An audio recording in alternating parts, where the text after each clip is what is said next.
اعوذ باللہ من الشیطان الرجیم، بسم اللہ الرحمن الرحیم۔ ناظرین کرام، آپ کی خدمت میں ہربل تیمور ایک اور نسخے کے ساتھ حاضر ہے۔ آج کا نسخہ خاص طور پر ان افراد کے لیے ہے جن کو انتشار کی کمی ہے۔ یہ نسخہ انتشار کو پورا کرتا ہے۔ جن کے عضو تناسل میں سختی نہیں آتی یا پھر انتشار نہیں آتا، یہ خاص طور پر ان کے لیے ہے۔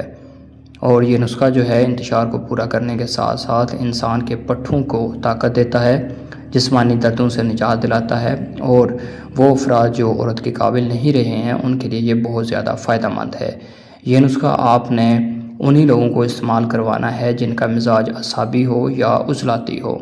آپ نے گرم مزاج والے لوگوں کو اگر استعمال کروانا ہو تو آپ ان کو صفوف صولب یعنی کہ 16 مصری والا صفوف پہلے استعمال کروا لیں، اس کے بعد یہ نسخہ استعمال کروائیں۔ سب سے پہلے آپ کو اجزاء بتاتے ہیں۔ اس کے اجزاء جو ہیں یہ اس میں سلاجید ہے، بہت ہی اچھی کوالٹی کی استعمال کی گئی ہے۔ اس کے بعد یہ کچلا مدبر ہے۔ کچلا مدبر جو ہے یہ ہم نے اس طریقے کے ساتھ کیا ہے کہ اس کو پہلے جو ہے ہم نے 15 دن کے لیے کوار گندل یعنی کہ ایلو ویرا میں ڈپ کر کے رکھا۔ اس کے بعد اس کا چھلکا جو ہے وہ اتار دیا۔ اس کے علاوہ اس کا جو اندر سے پتا ہوتا ہے وہ بھی نکال دیا۔ جو زہریلا پتا جب اس کا نکال دیں تو یہ استعمال کے قابل ہوتا ہے۔ اس کے بعد یہ ہمارے پاس اکرکرا ہے۔ اس کے بعد یہ ہمارے پاس جو ہے وہ خلنجان جس کو جڑ پان کہتے ہیں، یہ لونگ ہے ہمارے پاس، اور یہ لونگ جو ہیں یہ آپ نے دیسی لونگ خریدنے ہیں۔ اس کے بعد اگر ہم دیکھیں تو یہ ہمارے پاس جدوار خطائی ہے۔ جدوار خطائی خون کے فلو کو بہتر کرتی ہے اور عضو تناسل کی طرف خون کی روانی کو بہتر کرتی ہے۔ اس کے علاوہ ہمارے پاس یہ سونڈ موجود ہے، اور سونڈ کے ساتھ ہی آپ جنسنگ کورین کو بھی دیکھ سکتے ہیں۔ کورین جو ہے جنسنگ کورین جو ہے یہ اعلیٰ کوالٹی کی آپ نے لینی ہے۔ مارکیٹ میں بہت ساری اقسام کی جو ہے وہ جنسنگ آپ کو مل جائے گی، لیکن آپ نے کورین جو ہے وہی خریدنی ہے۔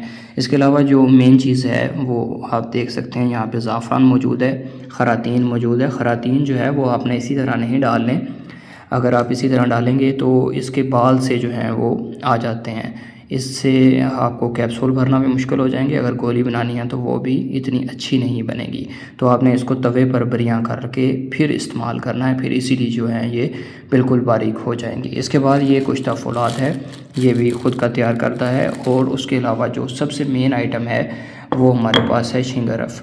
شنگرف جو ہم نے کشتہ کی تھی مال کنگنی اور بھلاما میں وہ استعمال کی گئی ہے۔ اس کو ہم نے کھرل کیا ہے 2 دن لگ بھگ، اور اب یہ اپنی چمک جو ہے وہ کھو چکی ہے، یعنی کہ پارا جو ہے اس میں سے ختم ہو چکا ہے، اور اب یہ استعمال کرنے کے قابل ہے۔ یہ تمام اجزاء جو ہیں وہ آپ دیکھ سکتے ہیں۔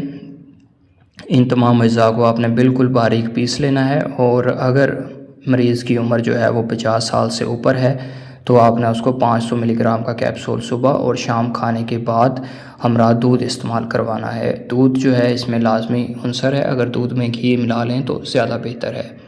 یہ نسخہ بہت ہی پائیدار ہے اور انشاءاللہ آپ کو اس کے بہترین نتائج مل جائیں گے۔ کچلا جو ہے اس میں بہترین پٹھوں کے دردوں کے لیے کام کرتا ہے اور پٹھوں کے دردوں سے بہترین نجات دلاتا ہے۔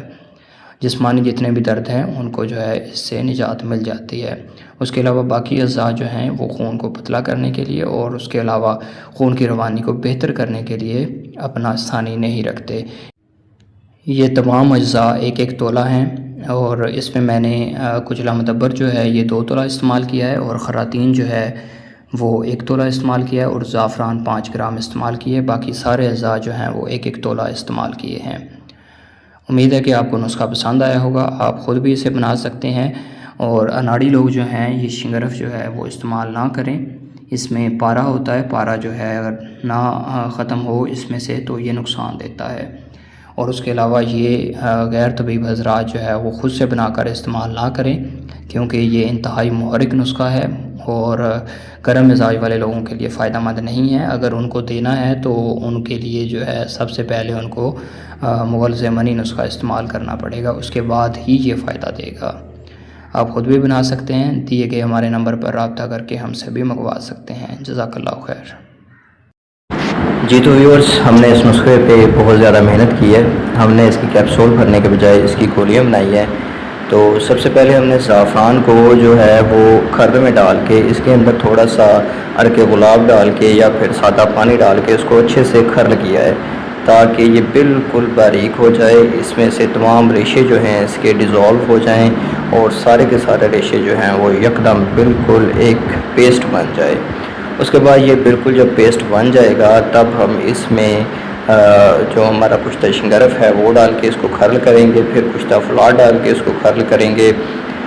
جب یہ بالکل کھرل ہو جائے گا تو باقی ادویات جو ہے وہ بھی ہم نے اس میں ملا دی ہیں۔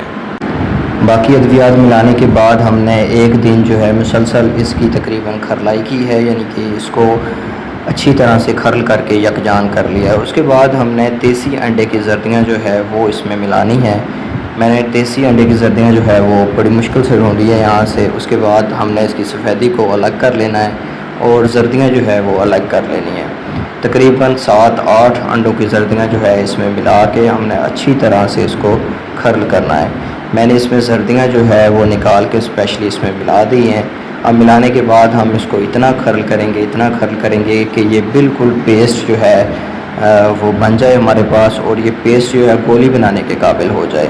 جب یہ گولی بنانے کے قابل ہو جائے گا ہم اس کی چھوٹی چھوٹی جو ہے وہ گولیاں بنا لیں گے اور وہی گولیاں جو ہے وہ استعمال کروائیں گے۔ انڈے کی زردی ملانے کا یہ فائدہ ہوتا ہے کہ یہ اس نسخے کو مزید محرک کر دیتا ہے۔